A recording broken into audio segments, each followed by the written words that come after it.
Hey, thanks for joining us online today. If you'd like to be a part of the conversation, connect with us on Facebook, Twitter, or Instagram. We hope you enjoy this message.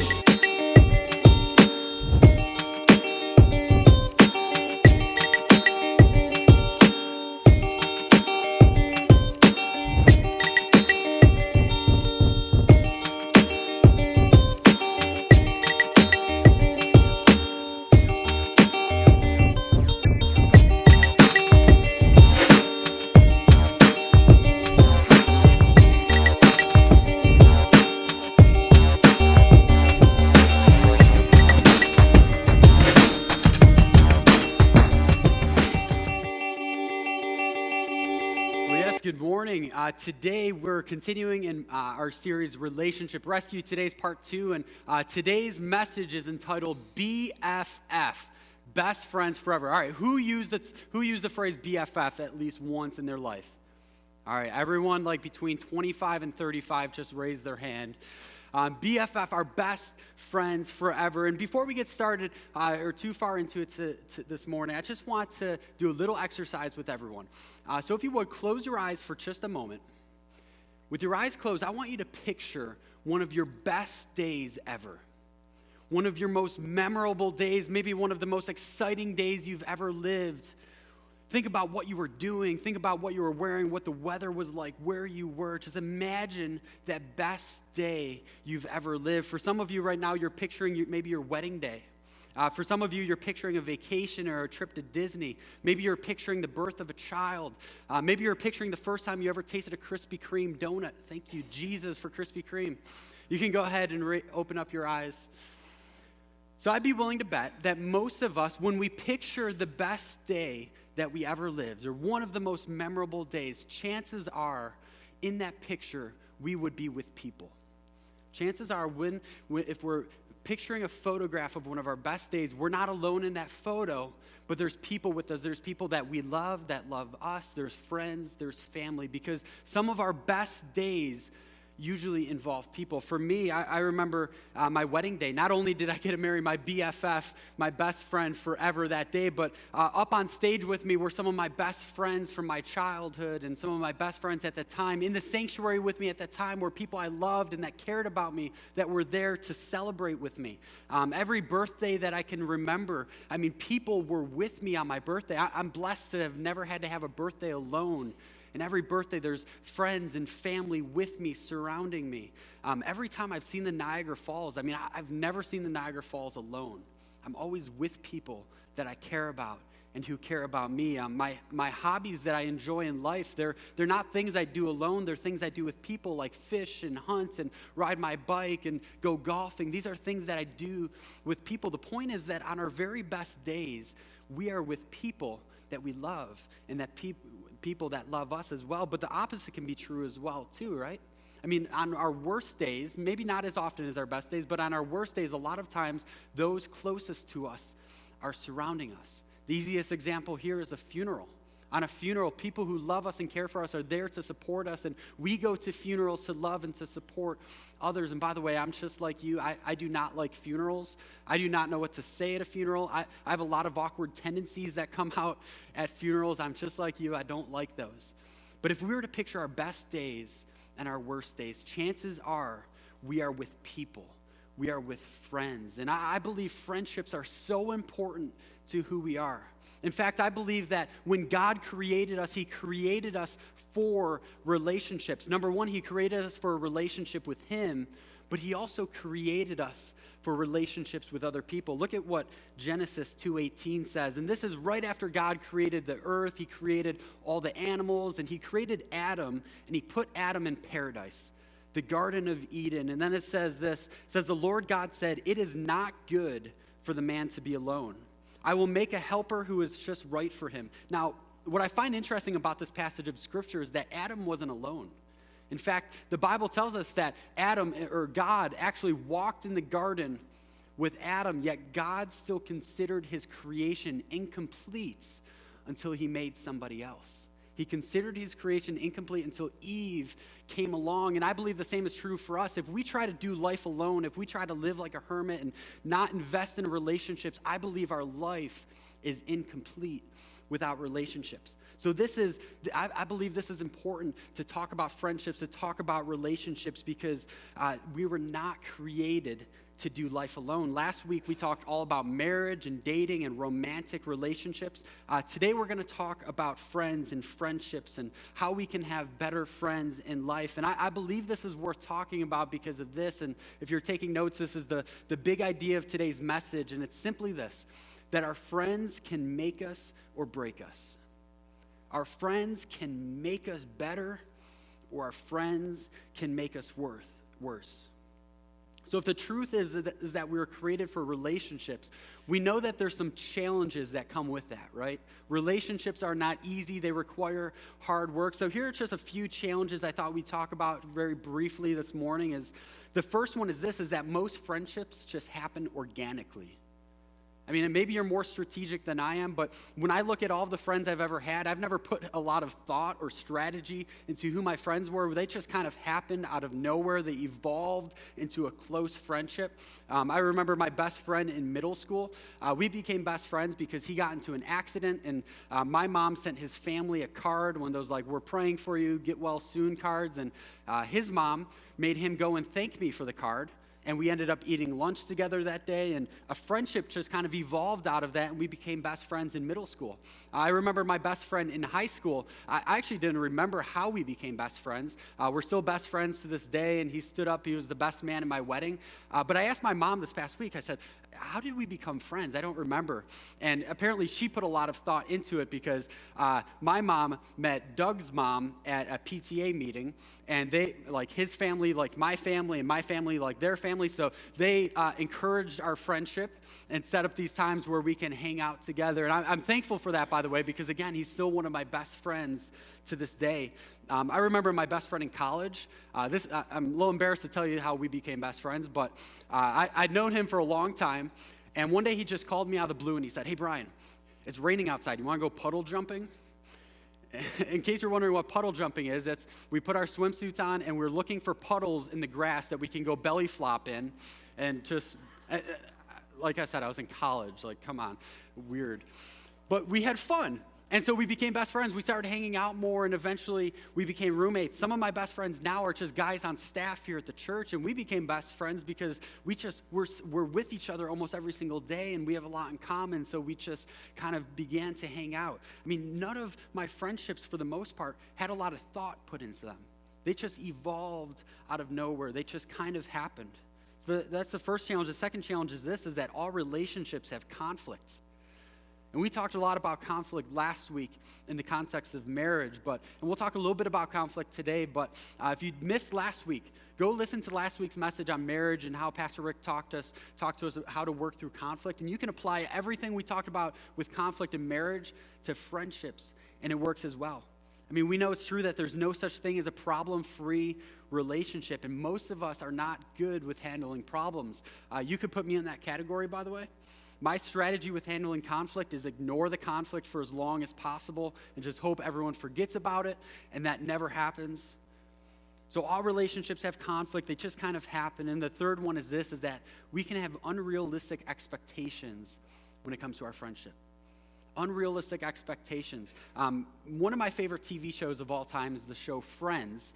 My wife watched reruns all the time on Netflix, and if you've never seen it before, the TV show Friends is about 6 friends who apparently hang out 7 days a week, 52 weeks a year. They do everything together. Every single episode is about the 6 of them doing something together. And I don't know about you, but I can watch that and I begin to compare my friendships to the fictional friendship that I'm watching on TV, and I begin to have unrealistic expectations. I think I should be hanging out with my friends more. I might see a couple friends once a week. These guys seem to hang out every single day of the year, and these unrealistic expectations kind of develop.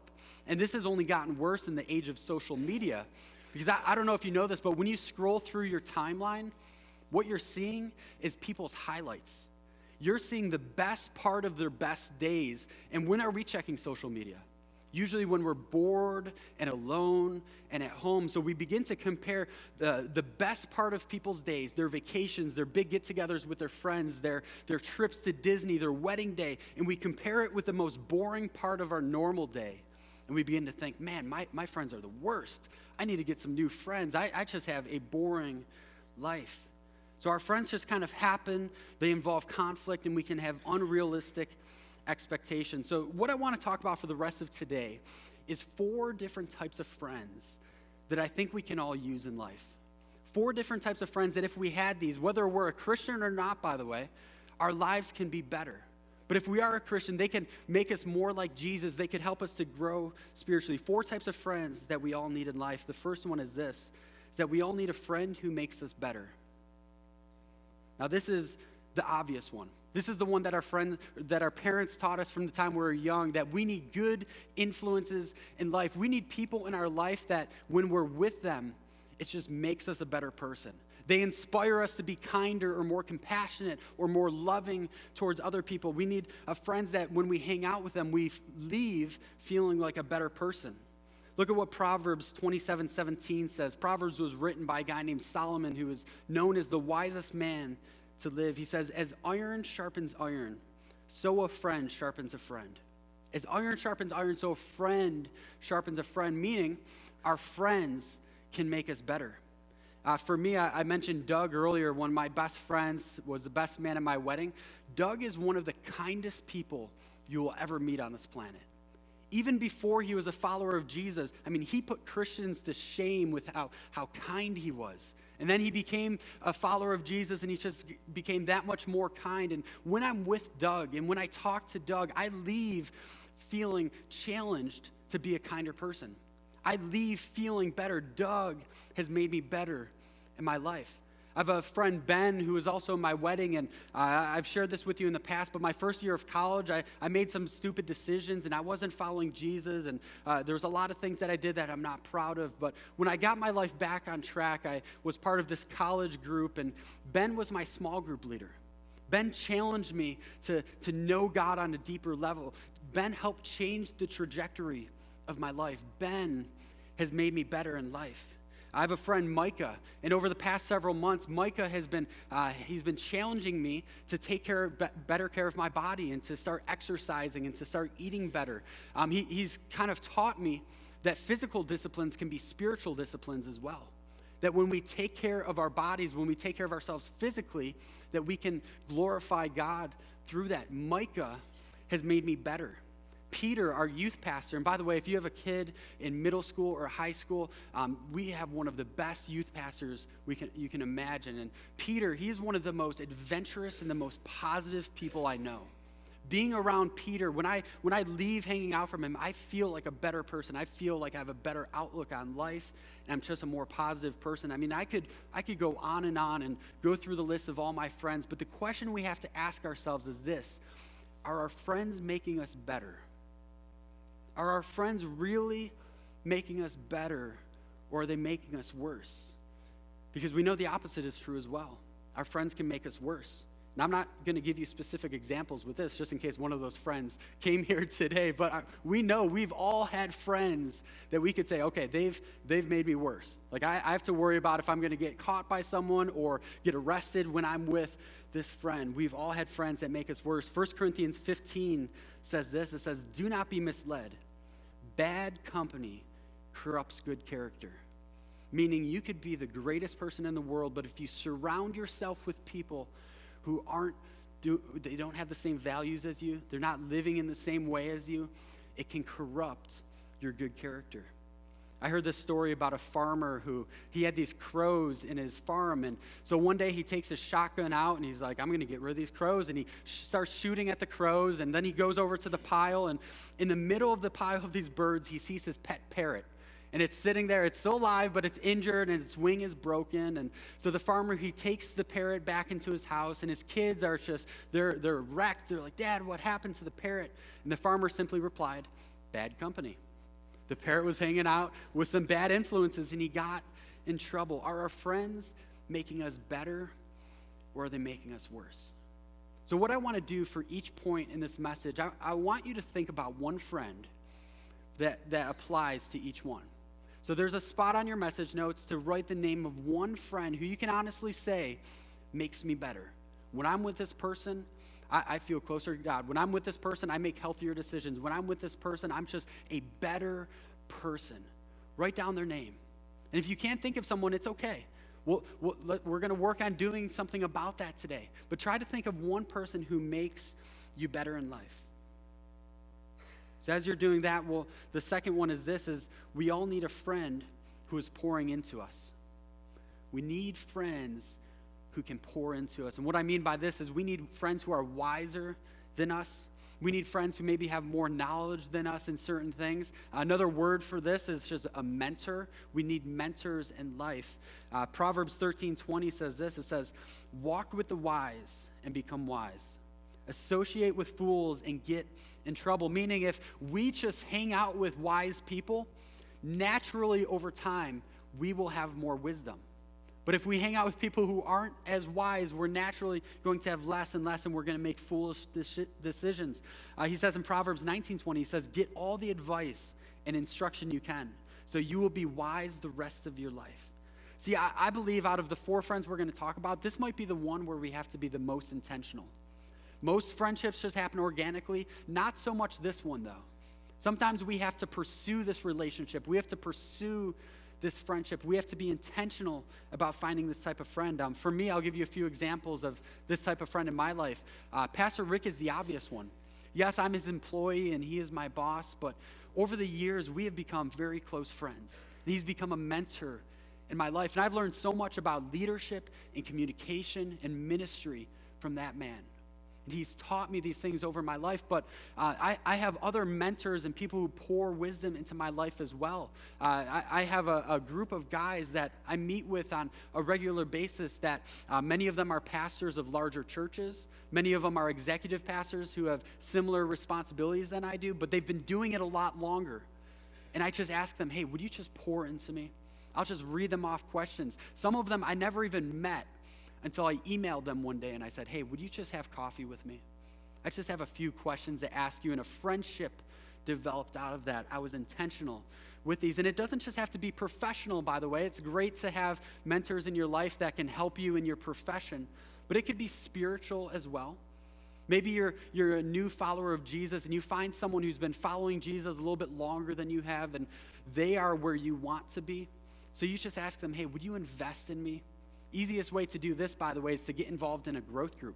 A group of people who meet is led by someone who can do that in a group setting. It could be maybe in the area of parenting. Maybe you're a young parent and you know there's a lot that you don't know, and you ask someone, hey, would you just walk alongside of me? Will you help me to be a better mother or father? We have to be intentional about finding people who can pour into our lives. I believe that every area of life that we feel is important to us, we should have somebody who's speaking wisdom and who is pouring into us in that area. And by the way, most of the time when we think of the idea of having a mentor, we typically think that person has to be older than us, which is the case a lot of the times, but it's not the case all the time. Sometimes someone has more experience than us and they're just younger than us. And Pastor Rick won't mind me sharing this, but one of the coaches that he has in life, they're pastors of a church called Next Level Church, and they provide coaching for our host staff. But Pastor Rick is being mentored by people in their early 30s. And aren't you glad, by the way, that we have a pastor who's humble enough that he will just submit to the coaching of someone else? I mean, that our church is where it is today because of that. Because he's willing to be coached and be mentored, and even now he's not afraid to continue to learn. So we all need someone who's pouring into us. So just like point number 1, think about somebody who is pouring into your life. It could be any area. It could be physically, it could be spiritually, whatever it is. Just write down the name of one person who's pouring into you right now. If you can't think of somebody, it's all right. Leave it blank, but circle that. We'll come back to that another day. Let's do something about that today, because again, our friends can make us or break us. Having a mentor can make us or break us. The third type of friend I believe we all need is a friend who will tell us the truth. A friend who will tell us the truth. Now, obviously, we don't want friends who are lying to us, so if that's the case, reevaluate your friendship with them. But what I'm talking here is we need friends who are willing to call us out sometimes. We need friends who are willing to have that hard conversation with us and to tell us a hard truth Solomon again says this, better is open rebuke than hidden love. Wounds from a friend can be trusted, but an enemy multiplies kisses, meaning that a friend, they're going to have some hard conversations with us, but we can trust them because it comes from love. Hey, real friends don't tell us what we want to hear. Real friends tell us what we need to hear. It's a big difference there. Real friends don't tell us what we want to hear. They tell us what we need to hear. A couple years ago, I took golf lessons, and if you've ever taken golf lessons before, the first thing that they have you do is they'll just, before they give you any advice, before they show you how to swing correctly, they just have you hit maybe for 20 minutes, just hit golf ball after golf ball after golf ball, and the instructor will stand back and will just watch your swing. Just observing, giving no advice, just observing where you're at with your golf game at that moment. So when I took golf lessons, that's what he had me do. For 20 minutes, I'm just hitting ball after ball. My instructor is standing behind me, not saying a thing, not correcting any mistakes. Now imagine for a second if after I hit these golf balls for 20 minutes, the golf instructor just goes, good job, Brian. Brian, you are a great, great golfer. That would be infuriating to me. Right? Because I'm paying him money not to tell me that I'm a good golfer, but to tell me why I'm not. But for some reason, and we get this when it's a coaching environment, if we're taking golf lessons or dance lessons, but for some reason when it comes to our friendships, we're afraid of the truth. But the truth is that the truth makes us better. But what we do sometimes is someone will have a hard conversation with us and we put up walls. We might end that friendship. We might step away from that friendship. But I want you to think about this. If it was hard for you to hear something, it was hard for that friend to say something. See, real friends care enough to say something. If they weren't that close to you to begin with, they wouldn't have even have bothered to have that conversation. Like, why would they go through that hard conversation if they're not close to you? But a real friend loves you enough that they will call you out sometimes. Now, they don't always do it perfectly. They're not always right when they do that. But if each side just had a little bit of grace, if the person maybe giving the truth was a little gentler and the person receiving the truth was a little more objective, I think that would eliminate a lot of conflict in our relationships. Real friends don't tell us what we want to hear. They tell us what we need to hear. So again, write down the name of one friend who will always tell you the truth. You know that they love you, that they have your best interests in mind. They might not be perfect at it. They might not be gentle with it, but you know that it comes from a good place. Write down one friend. If you can't think of one, it's okay, but let's do something about that this morning. So we need a friend who makes us better. We need a friend who pours into us, who tells us the truth. And the last one is this, is that we need a friend that we can pour into ourselves. We need a friend that we can pour into. Now, this one might be a new thought for some of us. Some of us might think we're not in a position to pour into anybody, but I believe with all my heart that we all have something to offer somebody. We're all great at something, and we can all teach somebody something.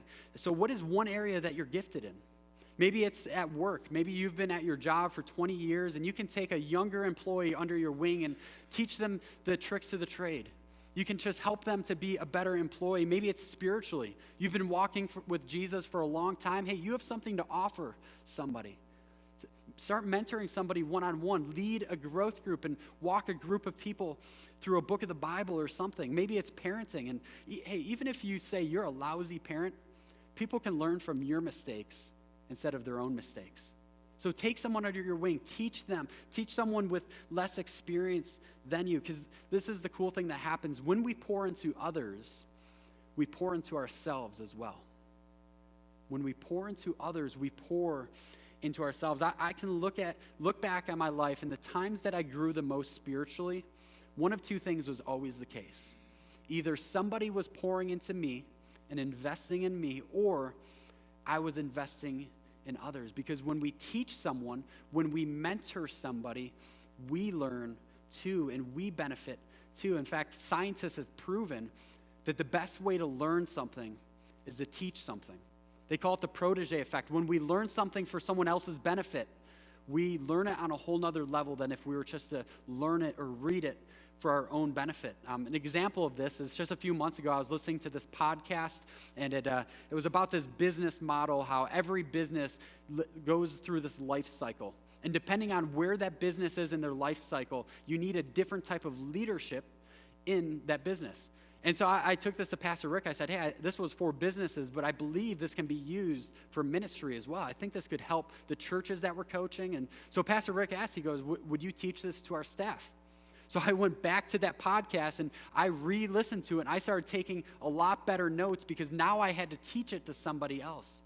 And a couple weeks later, he asked if I would teach it to a group of 20, 25 pastors that were coaching. So I went back to my notes and I started memorizing because now I had to teach it to a bunch of people.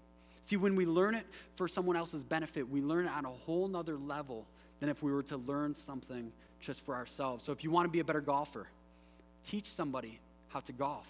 If you want to be a better writer, teach somebody how to write or learn how to critique writing. If you want to know the Bible more, take someone under your wing, walk them through a book of the Bible, lead a growth group, and teach somebody about the Bible. This is why I love leading growth groups here, by the way. I'm telling you, every time I've led a growth group here, I've grown so much spiritually. Sometimes I feel like I've learned more in the class than the people actually in the class. We just finished a Financial Peace University class, and for 9 weeks, we had about 25 people or so that went through this Financial Peace class, and at the end of it, I honestly felt like I learned the most. Because before every class, I have to think of questions and intriguing questions that I can ask. I have to kind of know what they're talking about before the class even starts. So I learned some of that stuff on a whole nother level in case somebody had a question or something like that. The best way to learn something is to teach something. So again, write down the name of one friend. And for a lot of us, this might not be one we have right now.